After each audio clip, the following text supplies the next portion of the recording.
ಇದು ನನ್ನ ಚಾರಕರು ಹೇಳಿದ್ದು ಸುಮ್ಮನೆ ಮನುಷ್ಯ ಭಾಷೆಯಲ್ಲಿ ಮಾತಾಡ್ತದೆ ಅಂತ. ಈಗ ಮಾತಾಡ್ತದೆ. ಅದು ಬಡ ಬಡ ಅಂತ ಹೇಳಿದ್ರೆ ಹೈಟ್ರಿಕ್, ಎಲ್ಲ ವರಚರ ಎಲ್ಲ ಮನುಷ್ಯ, ಕೀಶ, ಕಪಿ, ಶಾಖಾಮೃಗ, ಮಂಗ. ನನ್ನನ್ನು ಸ್ತುತಿ ಮಾಡೋದು ಇದು. ಕೀಶ, ಕಪಿ, ಮಂಗ ಅಂತ ಹೇಳಿದ್ರೆ ನನ್ನ ಹೆಸರನ್ನ ಸ್ತುತಿ ಅಲ್ವ? ಹೈಕೋರ್ಟ್ ಹೇಳಿದ್ರು ನನಗೆ ಪೂಜೆ ಇದು. ಮನುಷ್ಯನಿಗೆ ನಿಮ್ಮಂಗನಿಗೆ ಮಾಡೋದು ಕೇಳಿದ್ರೆ ಬೈಗುಳ, ಮಂಗನಿಗೆ ನಿಮ್ಮಂಗನಿಗೆ ಮಾಡೋದು ಕೇಳಿದ್ರೆ ಮತ್ತೆ ಪ್ರಾಣಿಯನ್ನು ಬೈತಾರಲ್ಲ, ಅದಕ್ಕೆ ಬೇರೆ ಪ್ರಾಣಿಯನ್ನು ಮಂಗ ಅಂತ ಮಂಗನಾಗೆ ಆಗು ಅಂತ. ಅಲ್ಲಿ ಅಂದ್ರೆ ಬೇಕಾದಾಗ ಎಲ್ಲಾ ಪ್ರಾಣಿಗಳು ಕಾಡಿಗೆ ಬಂದದ್ದು ಮನುಷ್ಯರ ಸಹವಾಸ ಬೇಡ ಅಂತ. ಮನುಷ್ಯರು ಕೊನೆಗೆ ಎಲ್ಲ ಸಂಸಾರದಲ್ಲಿ ಬೇಡ ಬೇಡಾಗಿ ವಾನಪ್ರಸ್ಥ ಕಾಡಿಗೆ ಬರುದಲ್ವ? ಮನುಷ್ಯರು ಕಾಡಿಗೆ ಬರುವಾಗ ಆವಾಗ ಈ ಪ್ರಾಣಿಗಳು ನಾಡಿಗೆ ಹೋಗುದು ತೋಟಕ್ಕೆ. ಈಗ ನೀನು ಪ್ರಾಣಿಗಳ ಕಡೆ ಮಾತಾಡುವ ಮನುಷ್ಯರ ಕಡೆಗೆ. ನಾನು ಕಳೆದ ಯುಗದ ಮನುಷ್ಯರ ಕಡೆ, ಈ ಯುಗದಲ್ಲಿ ಪ್ರಾಣಿಗಳ ಕಡೆ. ಯುಗ ಅಂದ್ರೆ 4 ದಿವಸ ಮೊದಲು ಅಲ್ಲ, 8 ದಿವಸ ಮಾತಾಡುದು. ನಿಮ್ಮ ಹೇಳ್ತಿ ಮನುಷ್ಯರು ಪ್ರಾಣಿಗಳಿಗೆ ಹೆದರಿ ಕಾಡು ಬಿಟ್ಟು ಊರಿಗೆ ಹೋದ್ರು. ಮನುಷ್ಯ ಸ್ವತಂತ್ರ ವ್ಯಕ್ತಿಯಾಗಿ ವಿಕಾಸಗೊಂಡು ಪ್ರಾಣಿತ್ವದಿಂದ ಮೇಲೆ ಹೋಗಿ ಪ್ರತ್ಯೇಕ ನಿನಗೆ ಸಂಸ್ಕೃತಿಯ ಪಾಠ ನಾನು ಯಾಕೆ ಮಾಡ್ತೀಯಲ್ಲ ಅಂದ್ರೆ ಪಾಠ ಮಾಡಬೇಕಾಯ್ತಲ್ಲ. ಪಾಠ ಮಾಡುವವರೆಲ್ಲ ಮಂಗಗಳಿಗೆ ಪಾಠ ಮಾಡೋದಲ್ವ? ಹಾಗಾದ್ರೆ ನನ್ನನ್ನು ನೋಡೋದು ಈಗ ಪಾಠ ಮಾಡುವವರೆಲ್ಲ ಅಪ್ರಬುದ್ಧ, ಅವಮಂಗ. ಮತ್ತೆ ಮನುಷ್ಯರಿಗೆ ಉಪನ್ಯಾಸ ಬೇಕಾ? ಮಂಗಗಳಿಗೆ ಬೇಕಾದ್ದು. ಈಗ ನನ್ನನ್ನು ಯಾವ ಲೆಕ್ಕದಲ್ಲಿ ಹೇಳಿದ ಮಂಗ ಅಲ್ಲ ಅಂತ. ಇದೀಗ 2 ವಾಕ್ಯದ ಹಿಂದೆ ಕರ್ತೃಪದ ಕರ್ಮಬದ್ಧದ ಕ್ರಮ ಅದನ್ನು ನೀವು ಸರಿ ಮಾಡಬೇಕು. ಇದು ಎಲ್ಲಿಯ ವ್ಯಾಕರಣ? ಇದು ಈ ಲೋಕದಲ್ಲೆಲ್ಲ ಕಾಣ್ತದೆ. ಆರಣ್ಯಕ ಆಗ ಅರ್ಥವಾಗಿದೆ. ಆರಣ್ಯಕ ಅಂದ್ರೆ ಜ್ಞಾನ ಪ್ರಧಾನ ಉಪನಿಷತ್ತು. ಹೌದಾ? ಸಂಹಿತ, ಅರಣ್ಯ, ಉಪನಿಷತ್ತು. ನಿನ್ನ ಹತ್ರ ನೀನೇನು ಹೇಳೋದು? ಇದು ಮಂಗನಿಗೆ ಪಾಠ ಮಾಡಿದಾಗ ಆಗ್ತದೆ. ವನಚರ ಎಂಬುದಕ್ಕೆ ಮೂಲರ್ಥ ಏನು? ಸಹಜವನದಲ್ಲಿ ಚರಿಸುವ, ಕಾಡಿನಲ್ಲಿ. ಅದಕ್ಕೆ ಕಾಡು ಅಂತ ಹೇಳ್ತಾರೆ ಬೇರೆ ಭಾಷೆಯಲ್ಲಿ. ಮಂಗ ಹೇಳುದು ತನಗದು ಊರು ಅಂತ. ಹೌದೌದು. ಅದೀಗ ಸಮುದ್ರದ ಜೀವಿಗೆ ಸಮುದ್ರವೇ ಸಹಜ ಅಲ್ವ? ನಾವು ಹೇಳ್ತೇವೆ ಶುಭಕರಾದ್ರೆ ಒಳ್ಳೆಯವರಾದ್ರೆ ಅವ ಮನುಷ್ಯ, ಅವ ಕಾಟು. ನಿಮ್ಮಲ್ಲಿ ಉಂಟು ಅಂದ್ರೆ ಕಾಡು ಮನುಷ್ಯ ಭಾರತದಲ್ಲಿ ಕಾಟು ಅಂದ್ರೆ ಕೇವಲ ಅಸಂಸ್ಕೃತ, ಗ್ರಾಮ್ಯಕ್ಕಿಂತಲೂ ಕಡಿಮೆ. ಗ್ರಾಮ್ಯವೇ ಅದರಲ್ಲಿ ಹಿಂದುಳಿದ. ನೀನ್ ಹಾಗಾದ್ರೆ ಇದು ಮಾಡಿದ್ದೀಗ ಇಷ್ಟು ತಿಳಿದವ, ಬುದ್ಧಿಪೂರ್ವಕ ಅಂತ ಆಯ್ತು. ಈಗ ವನಚರನಾಗಿ ಅಸಂಸ್ಕೃತನಾಗಿ ನೀನು ಹೇಳಿದ ಕಾಡು ಆಗಿದ್ರೆ ಸಹಜ. ಈಗ ಚೇಳು ಕಚ್ಚುತ್ತದೆ ಯಾಕೆ? ಅದಕ್ಕೆ ಸಂಸ್ಕಾರ ಇಲ್ವ ಅಂತ ಕೇಳಬಾರ್ದು. ತನ್ನನ್ನು ತಾನು ರಕ್ಷಿಸಿಕೊಳ್ಳುವುದಕ್ಕೆ ಕಚ್ಚುವುದು, ಅದಕ್ಕೆ ಅದು ಸ್ವಭಾವ. ನೀ ತಿಳಿದವ ಹೀಗೆ ಮಾಡಿದ್ದಿ ಅಂತ, ಇಲ್ಲದ್ರೆ ನೀನು ಅವನಲ್ಲಿ ಇರಬೇಡ. ಇದು ವನದ ಅರ್ಥದಲ್ಲಿ ಅಲ್ಲ, ಮತ್ತೆ ಇದು ರಚಿತವಾದ ಸ್ವಯಂ ನಿರ್ಮಿತ ಇದು ಉಪವನ ಅಥವಾ ಒಂದು ರೀತಿಯಲ್ಲಿ ಇದು ಸೃಷ್ಟಿ. ಇಲ್ಲಿಗೆ ನೀನು ಬಂದಿದ್ದಿ ಅಂತ. ಹೌದು. ಅಲ್ಲ, ಇಲ್ಲಿ ಬರಲೇಬಾರದು ಅಂತಲ್ಲ, ಇಲ್ಲಿಯ ವಿಧಾನಗಳಿಂದ ಇರಬೇಕು. ನೀನು ಅಲ್ಲಿ ಇರುವ ವ್ಯವಸ್ಥೆ ನೀಲ್ಲೇ ತಂದಿದ್ದಿ. ಈಗ ಕಾಡಿನಲ್ಲಿ ಹುಲಿಗೊಂದು ವ್ಯವಸ್ಥೆ ಉಂಟು. ಊರಿಗೆ ಬಂದ್ರೆ ಹುಲಿಯನ್ನು ಹೊಡಿತಾರೆ ಯಾಕೆ? ಹುಲಿಗೆ ಹಾಗಾದ್ರೆ ಸ್ವಭಾವ ಇಲ್ವೋ ಅಂತ ಕೇಳಿದ್ರೆ ಆ ಸ್ವಭಾವ ಎಲ್ಲಿ ತೋರಿಸ್ಬೇಕು? ಅದು ಕಾಡಿನಲ್ಲಿ ಇರಬೇಕು. ನೀನು ಊರಿಗೆ ಬಂದು ಕಾಡುವಂಗನ ಹಾಗೆ ಮಾಡ್ತೀಯಲ್ಲ, ಉಪವನವನ್ನು ಹಾಳು ಮಾಡಿದ್ದಿ. ಗೆಲ್ಲುಗಳೆಲ್ಲ ಪುಡಿ ಪುಡಿಯಾಗಿ ಎಂತದಿದು ಶೋಚನೀಯ ಪರಿಸ್ಥಿತಿ ಅಂತ ಹೇಳಿದ್ರೆ ನಿನಗೆ ಗೊತ್ತೇ ಇಲ್ಲದಾಗ ಮಾಡ್ತೀನಿ.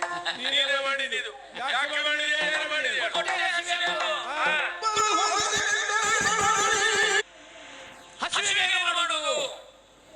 ಇದು ಪ್ರಶ್ನೆ ಅಲ್ಲ, ಪ್ರತಿಪಾದನೆ. ಇದು ಕೆಲವರು ಮಾತಾಡುವ ಕ್ರಮ ಉಂಟು. ನಾನು ಬಂದೆ ಬಂದೆ ಬಂದೆ ಎಲ್ಲಿಗೆ ಬಂದೆ ಎಲ್ಲಿಗೆ ಬಂದೆ ಉತ್ತರ ಹೌದು ಅಂದ್ರೆ ಕಾಡಿನಲ್ಲಿ ತಿನ್ನೋದೇನಾದರೂ ಅಲ್ಲಿ ಬೇಕಾಗಿಲ್ವಾ ಇಲ್ಲಿಗೆ ಗಟ್ಟಿ ಮರಗಳನ್ನೆಲ್ಲ ಕಡಿದು ನೀವು ಮನೆ ಕಟ್ಟಿದ್ದೀರಿ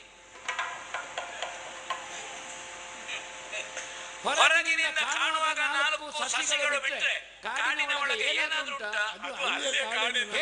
ಹೊರಗೆ ಹಾಕಿದ್ದೀರಿ ನಾಮಫಲಕ ರಕ್ಷಿತಾರಣ್ಯ ಒಳಗೆ ಎತ್ತಲೂ ಇಲ್ಲ ನಾವು ಅಲ್ಲಿಂದ ತರಲೇ ಇಲ್ಲ ಇಲ್ಲಿ ವಿಶ್ವಕರ್ಮ ನಿರ್ಮಿತವಾದ ಸೃಷ್ಟಿ ಇಲ್ಲಿ ಮರ ಕಡಿಲಿಲ್ಲ ನಾವು ಇಲ್ಲಿ ಮರ ನೆಟ್ಟ ನೀವು ತರಲಿಲ್ಲ ಹಾಗೆ ಅಂತ ಕಾಡು ಕಡಿಯೋರ ಸಂಖ್ಯೆ ಕಡಿಮೆ ಆಗಲಿಲ್ಲ ಹೌದೌದು ಹಾಗಾದ್ರೆ ನಾವು ಎಲ್ಲಿಗೆ ಹೋಗುದು ಅಂದ್ರೆ ನಿಮ್ಗೂ ಉದ್ದೇಶ ಕಾಡು ಕಡಿಯುವುದು ಅಲ್ಲಪ್ಪ ಕಾಡು ಕಡಿಯೋದಲ್ಲ ಬದುಕಬೇಕಲ್ಲ ಕಾಡಿನಲ್ಲಿ ಸಿಗಬೇಕಲ್ಲ ಇಲ್ಲ ಹಾಗೆ ನಾಡಿನಲ್ಲಿ ಕಾಡು ಮಾಡಿದ್ದೀವಿ ನೀವು ಅಲ್ಲಿಗೆ ಒಬ್ಬ ನಡ್ತೀವಿ ಹೌದಾ ಯಾಕೆ ಗೆಲ್ಲು ಮುರಿಯಿತಿ ಬುಡ ಗಟ್ಟಿ ಉಂಟು ನಿಮ್ದು ಗೆಲ್ಲು ಸರಿ ಇಲ್ಲ ಯಾಕೆಂದ್ರೆ ಬುಡದ ಜಾತಿ ಗೆಲ್ಲಲ್ಲ ಬುಡ ಬೇರೆ ಗೆಲ್ಲು ಬೇರೆ ಈಗ ಕಷ್ಟಪಟ್ಟು ಬೆಳೆಸಿದ್ದು ನಾವು ಕಷ್ಟಪಟ್ಟದ್ದು ಗೆಲ್ಲು ಸರಿ ಇದು ಬೇರೊಂದರ ಗೆಲ್ಲು ತಂದಿದ್ದೀರಿ ನಿಮಗೆ ಗಿಡಕ್ಕೆ ಸೇರಿಸಿದ್ದೀರಿ ನೀನು ಬೇರೆ ಕಡೆಯಿಂದ ಎಲ್ಲರೂ ವನ ನೋಡಿಕೊಂಡಿದ್ದವನ ನಾ ಮನುಷ್ಯರ ಸಹವಾಸದಲ್ಲಿರುವ ಮಂಗ ನನ್ನನ್ನು ಮಂಗ ಮಾಡಲಿಕ್ಕೆ ಆಗುದಿಲ್ಲ ಅಂದ್ರೆ ನೀನು ಬೇರೆಯವ್ರನ್ನ ಮಾಡಬಾರ್ದು ಆದ್ರೆ ನನಗೆ ಇಲ್ಲಿಯ ಗೆಲ್ಲುಗಳು ಮುರಿಯುತ್ತಾರೆ ಬುಡ ದೊಡ್ಡಾಗುದಿಲ್ಲ ಬುಡ ಗಟ್ಟಿ ಉಂಟು ಗೆಲ್ಲು ಸರಿ ಇಲ್ಲ ಹೇಳಿದಾಗ ಮುಟ್ಟಿದಲ್ಲಿ ಹಾಳಾಯ್ತು ಪ್ರಕೃತಿ ಸಹಜವಾಗಿ ನೀವು ಬೆಳೆಯುವುದಿಲ್ಲ ನೀವು ಬಹುಶಃ ಹಣ್ಣು ಮಾರ್ತೀರಾ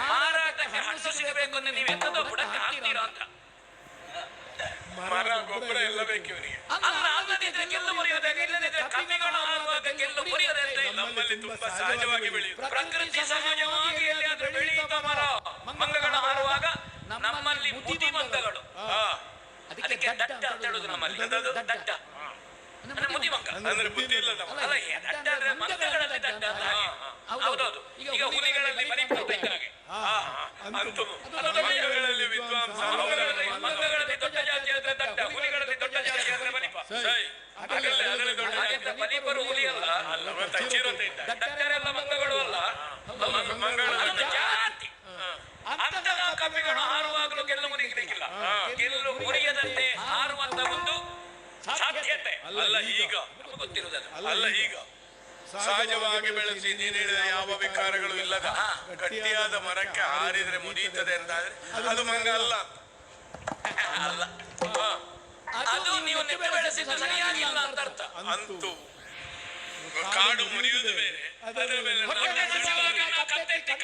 ನೋಡಿದ್ರೆ ನಾವಿರುವ ಕಾಡಿನಲ್ಲಿ ತಿನ್ನಲಿಕ್ಕೆ ಏನೂ ಇಲ್ಲ ನಮ್ಮಷ್ಟು ಶುದ್ಧ ಸಸ್ಯಾಹಾರಿಗಳು ಮನುಷ್ಯರು ಅಲ್ಲ ನೀನೀಗ ಮನುಷ್ಯ ಮತ್ತು ಮಂಗನನ್ನು ಹೋಲಿ ಮನುಷ್ಯರಲ್ಲಿ ಆದ್ರೂ ತಿಂಗಳಿಗೆ ಹುಣ್ಣಿಮೆಗ ಏಕಾದಶಿ ದ್ವಾದಶಿಗೆ ಬಿಟ್ರೆ ಉಳಿದ ಸಮಯದಲ್ಲಿ ಸಸ್ಯಾಹಾರಿ ಮನುಷ್ಯರು ನನ್ನ ತೋಟವನ್ನು ಮಾಡಿದೆ ಯಾಕೆ ಅಂತ ಕೇಳಿದ್ರೆ ಈ ವಿಷಯ ತೋಟ ಹಾಳು ಮಾಡಿದೆ ನಾ ಹಣ್ಣು ತಿಂದದ್ದು ನಾನು ಹಣ್ಣು ಕೀಳುವಾಗ ತೊಟ್ಟು ಗಟ್ಟಿಯಾಗಿ ಗೆಲ್ಲೆ ಕೈಯಲ್ಲಿ ಬರುವುದು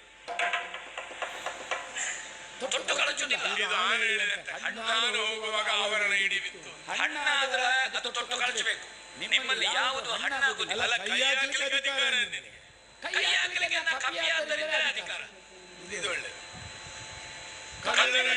ಕಮ್ಮಿಗಳ ಹತ್ರ ಹಣ್ಣು ತಿಂದದ್ದು ಯಾಕೆ ಅಂತ ಕೇಳಲಿಕ್ಕಿಲ್ಲ ಮನುಷ್ಯನ ಹತ್ರ ಹೇಳ್ಬೇಕು ಹಣ್ಣು ತಿಂದದ್ದು ಯಾಕೆ ಕಳ್ಳರು ಹೇಳಿದ ಹಾಗೆ ನಾನು ನೀನು ತೆಗೆದದ್ದು ಯಾಕೆ ನಾ ಕಳ್ಳ ಅಲ್ವಾ ನಾ ಸತ್ಯ ಹೇಳಬೇಕಾ ಹೇಳ್ತೀಯಾ ಅಂದ್ರೆ ನಾವು ತಿಂದು ಬಿಟ್ಟದ್ದು ನಿಮಗೆ ಅಲ್ಲಿಗೆ ಮುಟ್ಟಿದ್ದಲ್ಲ ನಾವು ಸಿದ್ಧಪಡಿಸಿ ಬೆಳೆಸಿದ ತೋಟದಲ್ಲಿ ತೋಟ ಹೇಗಿರ್ಬೇಕು ಗೆಲ್ಲು ಹೇಗಿರ್ಬೇಕು ಕಸಿ ಹೇಗೆ ಮಾಡಬೇಕು ಮತ್ತೆ ನೀವು ಬಿಟ್ಟದ್ದು ತಿನ್ನಬೇಕು ನಾವು ಸಿಯಾಳ ತಿನ್ನದೆ ಅದು ಬೆಳಿಲಿಕ್ಕೆ ಬಿಟ್ಟರೆ ನಿಮಗೆ ಯೋಗ ಒಳ್ಳೆದುಂಟು ಲೆಕ್ಕ ಸಿಯಾಳ ನಮಗಿರುವುದು ನಾವು ತಿನ್ನದೆ ಬಿಟ್ಟರೆ ತೆಂಗಿನಕಾಯಿ ಆದ ಮೇಲೆ ತೆಂಗಿನಕಾಯಿ ನೀವು ಪುನಃ ದೇವರಿಗೆ ಕೊಡಬೇಕು ಮಂಗೇಶ ದೇವರಿಗೆ ಕೊಟ್ಟರೆ ಮಂಗ ಬರುವುದಿಲ್ಲ